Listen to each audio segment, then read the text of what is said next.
టీడీపీలోకి జోరుగా చేరికలు. ప్రొద్దుటూరు వైసీపీలో రగడ. రికార్డ్ స్థాయిలో మేడారం హుండీ ఆదాయం. ఇలాంటి వార్తల్ని 30 సెకండ్స్ ఫుల్ న్యూస్ లో చూద్దాం.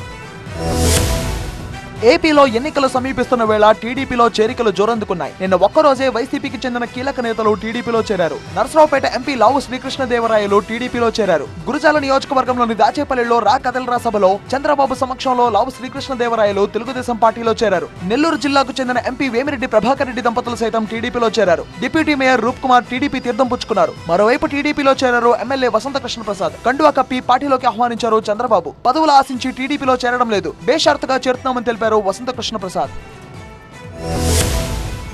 బెంగాల్ పర్యటనలో ప్రధాని మోదీ 15,000 కోట్ల రూపాయల అభివృద్ధి పనులకు ప్రారంభోత్సవం శంకుస్థాపన చేశారు. తృణమూల్ కాంగ్రెస్ దుష్పరిపాలనలో బెంగాల్లో అవినీతి నేరాలు పెచ్చరిల్లాయని ప్రధాని మోదీ ఆరోపించారు. బెంగాల్ పర్యటనలో భాగంగా ఆయన అక్కడి కృష్ణానగర్లో నిర్వహించిన బహిరంగ సభలో పాల్గొన్నారు. మోసాలు దుర్మార్గాలకు తృణమూల్ పర్యాయ పదంగా మారిందని విమర్శించారు. బీహార్లో ఎన్నికల శంఖారావం పూరించారు ప్రధాని మోదీ. ఔరంగాబాద్లో నిర్వహించిన భారీ సభలో ప్రధాని మోదీ మాట్లాడారు. బీహార్లో జాతీయ రహదారుల సంస్థ నిర్మించిన 21,000 కోట్ల రూపాయల విలువైన రహదారులను ప్రధాని మోదీ జాతికి అంకితం ఇచ్చారు. బీహార్ సీఎం నితీష్ కుమార్ చేసిన వ్యాఖ్యలకు ప్రధాని మోదీ నవ్వుకున్నారు.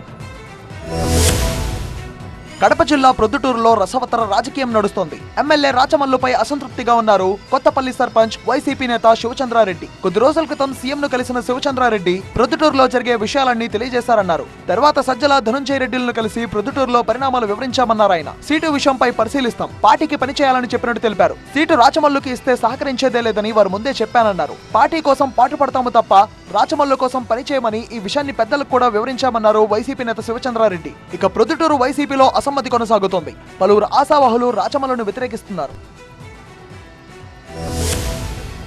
మేడారం సమ్మక్క సారళమ్మ జాతర హుండీ లెక్కింపు కొనసాగుతోంది. హన్మకొండ లష్కర్ బజార్లోని టీటీడీ కళ్యాణ మండపంలో మేడారం సమ్మక్క సారళమ్మ జాతర హుండీలను లెక్కిస్తున్నారు. మూడో రోజు మేడారం హుండీలను లెక్కిస్తే 3.46 కోట్ల రూపాయల ఆదాయం వచ్చినట్టు చెప్పారు అధికారులు. ఇప్పటి వరకు 317 హుండీలు లెక్కించగా 9.60 కోట్ల రూపాయల ఆదాయం వచ్చినట్టు తెలిపారు ఈవో రాజేంద్ర. ఇక రెండవ రోజు శుక్రవారం 2,98,35,000 ఆదాయం లభించింది. 71 ఐరన్ హుండీల్లోని కరెన్సీ, చిల్లర నాణ్యాలు, వెండి, బంగారం వేరు చేశారు. మొదటి రోజు 3,15,40,000 ఆదాయం వచ్చింది. మొత్తం 3 రోజులు కలిపి 9.60 కోట్ల రూపాయల ఆదాయం రాగా ఈ నగదును బ్యాంకులో జమ చేశామని చెప్పారు ఈవో.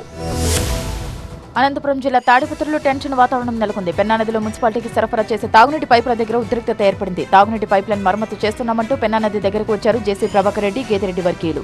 ఇరు వర్గాలు పోటాపోటీ నినాదాలు చేసుకున్నారు. దీంతో ఉద్రిక్తత చోటు చేసుకుంది. జేసీ ప్రభాకర్ రెడ్డి ఎమ్మెల్యే పెద్దారెడ్డి కుమారుడు హర్షవర్ధన్ రెడ్డి రాకతో హీట్ మరింత పెరిగింది. పోలీసులు వెంటనే అక్కడకు చేరుకుని ఉద్రిక్తతను అడ్డుకున్నారు.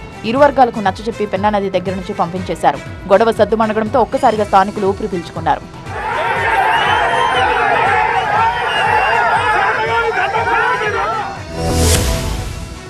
సైబర్ నేరగాళ్లు రెచ్చిపోతున్నారు. నకిలీ ఎల్ఐసి ఏజెంట్ల రూపంలో అమాయకులను మోసం చేస్తున్నారు. అకౌంట్లో మనీ డిపాజిట్ చేస్తున్నామని ఓటీపీలతో డబ్బులు కాజేస్తున్నారు. రంగారెడ్డి జిల్లా మంచాల మండలం తాళ్లపల్లి గూడెకు చెందిన కసరమోని నరసింహకి గుర్తు తెలియని వ్యక్తి ఎల్ఐసి ఏజెంట్ నంటూ ఫోన్ చేసి 2003లో మీరు కట్టిన ఎల్ఐసి బాండును వాట్సాప్ చేయండి, మీ అకౌంట్లో 20,000 డిపాజిట్ చేస్తానని నమ్మబలికాడు. నరసింహ బాండ్ వాట్సాప్ కి పంపించడంతో మీ ఖాతాలో నగదు లేని కారణంగా డిపాజిట్ కావడం లేదు, తెలిసిన వారి అకౌంట్ ఇవ్వాలని కోరాడు. దీంతో ఇంటి పక్కనే ఉన్న బాలరెడ్డితో ఫోన్ మాట్లాడుతుంటేనే వారి ఖాతా నుండి 86,530 రూపాయలు, రెండవ వ్యక్తి ఖాతా నుంచి మరో 10,000 మాయం చేశాడు.